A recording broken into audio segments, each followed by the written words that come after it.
got those two tracks.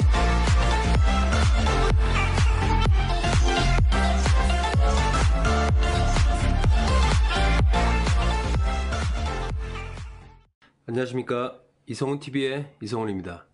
오늘은 양육비 관련 분쟁의 마지막 시간인 양육비 해결 방법을 같이 공유해 보도록 하겠습니다. 우리나라 100만 명 이상의 양육비를 받지 못하고 있는 애들과 양육비를 주지 않는 부모의 기나긴 싸움을 이제는 종지부를 찍고 싶습니다.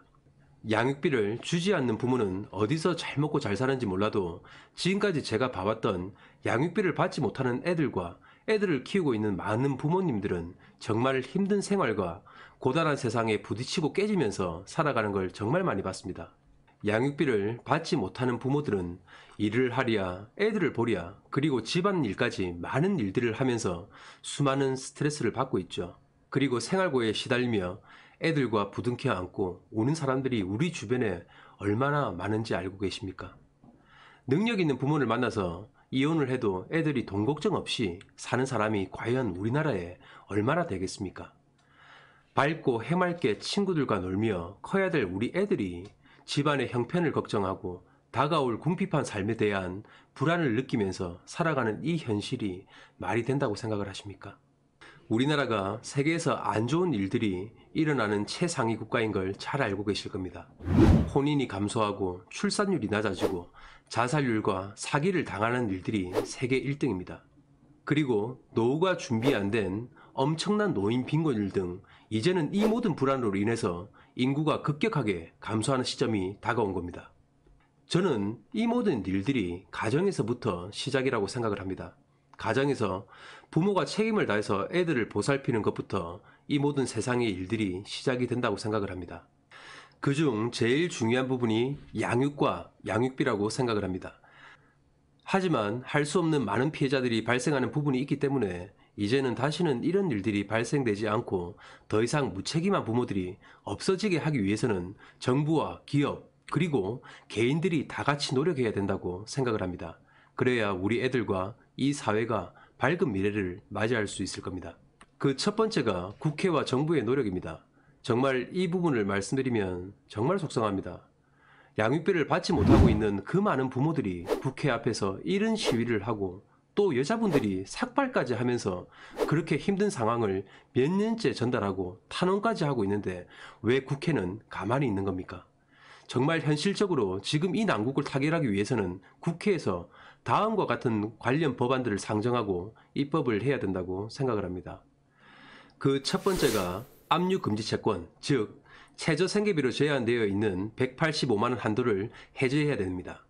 보통 일반 채무자의 임금급여, 통장에 압류를 했을 때 최저생계비로 압류금지채권에 포함된 185만원 한도는 일반 채권 채무관계에서는 성립하는 거에 어쩔 수 없다고 봅니다. 하지만 양육비를 주지 않는 사람의 최저생계비를 보장해주는 압류금지채권의 한도를 185만원으로 설정하고 있는 것은 정말 이해가 되지가 않습니다.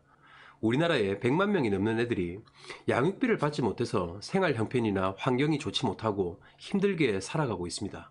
그런데 양육비를 주지 않는 사람은 사람답게 그리고 배부르고 등 따뜻하게 살라고 법으로 그런 금액들을 보장까지 해줘야 된다는 게 정말 의문이 듭니다.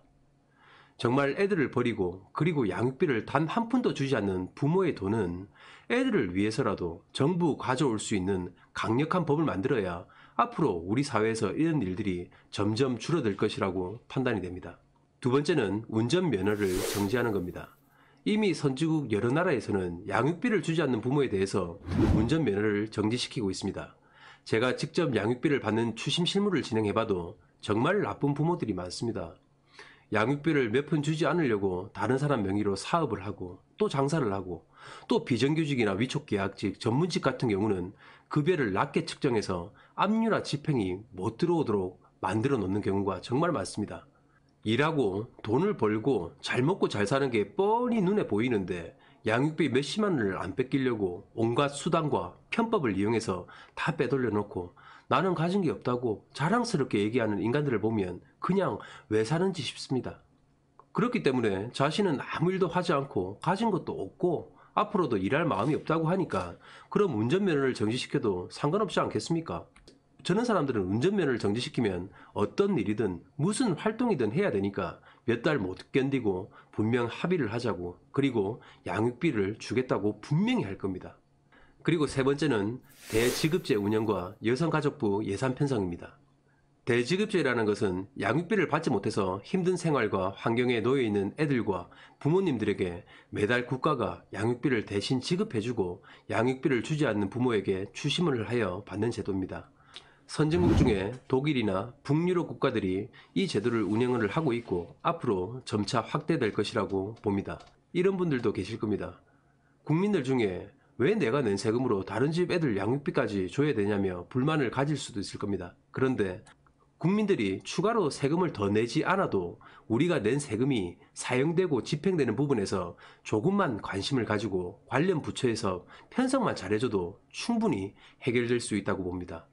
현재 양육과 가정 문제에 대한 부분을 담당하고 있는 국가 관련 부처가 여성가족부입니다. 여성가족부의 2020년도 총 예산은 1조 1264억입니다. 매년 그리고 예산이 증가하고 있습니다.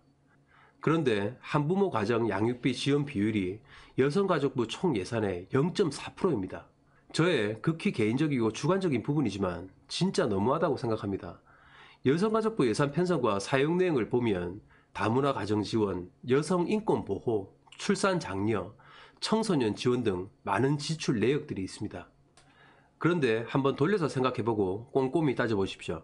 다문화 가정 지원부터 본다고 하면 그래 좋습니다. 우리나라의 인구와 혼인이 점차 감소하니까 국제 결혼과 다문화 가정이 정말 많이 생기죠. 그래서 안전하게 정착하라고 많은 예산을 편성해서 도와주는 건 좋다 이겁니다.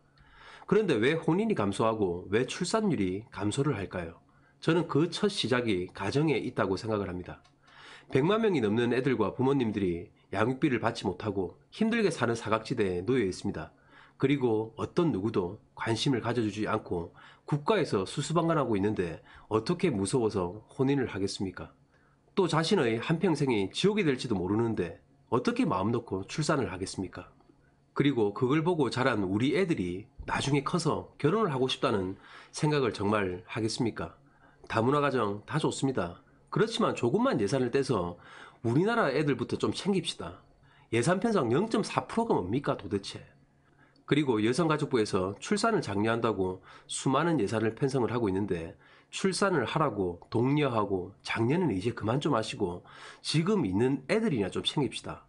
앞으로 낳을 애들 걱정보다는 현재 있는 애들을 지켜야 부모님들이 애들을 낳고 싶은 마음이 생기지 않겠습니까? 그리고 청소년 관련 예산 편성으로 2323억이나 사용하고 있고 예산 편성 비율이 23%나 됩니다. 아니 정말 황당합니다. 달걀이 먼저인지 닭이 먼저인지는 모르겠지만 양육비 못 받아서 힘든 환경에 놓여져 있고 생활고에 시달리는 애들이 얼마나 많습니까? 그런 힘든 환경을 겪는 과정에서 어린 시절과 청소년 시절을 보내는 애들이 불량 청소년이나 사회에 나와서 사회적 약자가 되는 비율이 일반 가정보다 3배 이상 높다고 합니다. 아니 그러면 어릴 때부터 좀 지원을 해주고 조금은 풍요롭게 생활하게 해준다고 하면 청소년 문제가 더 없어질 거 아닙니까? 그런 것을 보면 문제를 만들고 그 문제를 덮으려고 돈을 사용하고 있는 거나 뭐가 다른지 모르겠습니다. 문제를 처음부터 생기지 않게 최대한 노력하는 게 더 이치에 맞지 않겠습니까? 결론은 여성가족부 예산에서 양육비로 편성되는 비율을 0.4%에서 10%로 상향만 되면 100만 명의 애들이 조금은 힘든 생활에서 벗어난다고 봅니다. 그리고 양육비를 주지 않는 부모의 비자 발급 제한, 출국 금지 등도 하면 좋겠고 민사가 아닌 형사권으로 다루는 문제 등 정말 하고 싶은 말들이 너무나도 많습니다. 그렇지만 다 말씀드리지 못해 정말 아쉽습니다.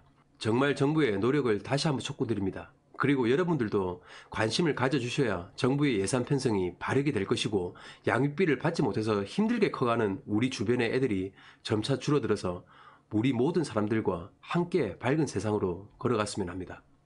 그리고 이제 마지막으로 제 미천한 힘이 도움이 될지 모르겠지만 제가 할 수 있는 부분에 대해서는 최선을 다해서 돕겠습니다. 양육비 받는 절차나 방법이 궁금하시면 언제든지 상담해 드릴 테니까 편안하게 연락을 주십시오. 그리고 많은 부모님들이 애들을 키우고 일까지 하면서 양육비를 받으려고 추심을 하는 건 절대 불가능하다는 걸 제가 알고 있습니다. 그렇기 때문에 제가 관리하는 많은 다른 사건들 중에 양육비로 의뢰되는 사건에 한해서는 앞으로 수수료를 낮춰서 의뢰를 받아들이겠습니다.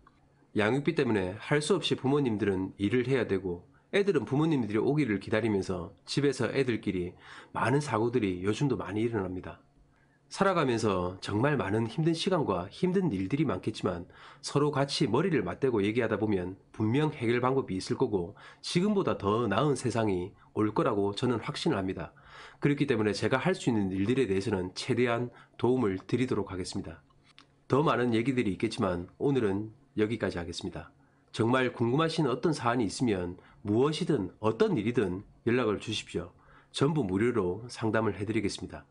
그리고 현재 카카오 무료 채팅방을 개설해서 운영을 하고 있고 그 안에 많은 상담과 고민 해결을 도와드리고 있습니다. 댓글에 보시면 링크를 고정해서 걸어둘 테니까 들어오셔서 현재의 고민을 상담받으시길 바랍니다. 오늘 영상은 이걸로써 마치겠습니다.